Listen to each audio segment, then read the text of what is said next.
ফিরে আসছেন নেইমার। সুখবর ব্রাজিলের জন্য।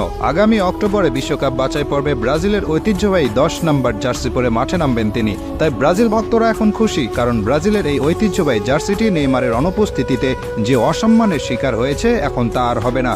আগামী অক্টোবরে শক্তিশালী দল চিলির বিপক্ষে খেলবে ব্রাজিল। বিশ্বকাপ বাছাই পর্বে ব্রাজিলের অবস্থা এখন খুব ভালো নয়। আছে 6 নম্বরে। পৃথিবীর ইতিহাসে একমাত্র দল ব্রাজিল যারা সবগুলো বিশ্বকাপের আসরে খেলেছে।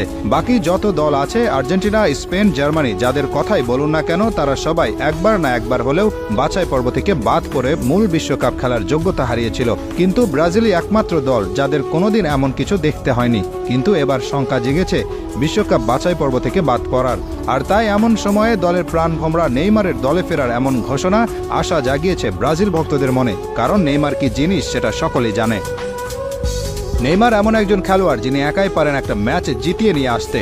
বর্তমানে ব্রাজিল দলে যারা আছেন তারা সবাই মিলে যত গোল করেছেন, নেইমার একাই করেছেন তার চেয়ে বেশি। নেইমার 127 ম্যাচ খেলেছেন ব্রাজিলের হয়ে, সেখানে গোল করেছেন 79টি আর অ্যাসিস্ট করেছেন 59টি। আর এই হলুদ জার্সি এবং ব্রাজিল দলের জন্য নেইমারের যে পরিমাণ ভালোবাসা আছে তা আর কারণেই। কতটা ভালোবাসা থাকলে ইনজুরিতে থেকেও নেইমার দলকে সমর্থন দিতে সাধারণ দর্শক হিসেবে সুদূর সৌদি আরব থেকে চলে এসেছেন আমেরিকাতে। শুধু ব্রাজিল দলে কেন, সারা বিশ্বে এমন নজির খুব একটা দেখা যায় না। 2টি ম্যাচেই তিনি ছিলেন স্ট্যান্ডে, ব্রাজিলের গোলে উৎসাহ দিয়েছেন, উল্লাস করেছেন। এমনকি ছিলেন ড্রেসিং রুমেও। কোস্টারিকার সাথে প্রথম ম্যাচে ড্র করেছিল ব্রাজিল।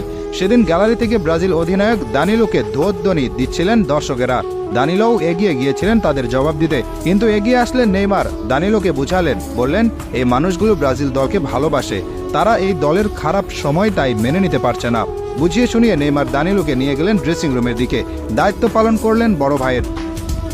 নেইমারের তুলনায় বর্তমান সময়ের ভিনিসিয়াস জুনিয়র আর রদ্রিগো গোজ আসলে কিছুই না। তারা নিজ ক্লাবে যত বড় তারকায় হয়ে যান না কেন, জাতীয় দলের নেইমার যে পারফর্ম করতেন তার সাথে আর কোনো কিছুর কোনো তুলনা হয় না। বিশ্বকাপে কোয়ার্টার ফাইনালে যেদিন নেইমার খেলেছিলেন সেদিন সবাই অবাক হয়ে দেখছিল নেইমার কি জিনিস। 2021 কোপা আমেরিকার ফাইনাল খেলেছিল ব্রাজিল আর্জেন্টিনা।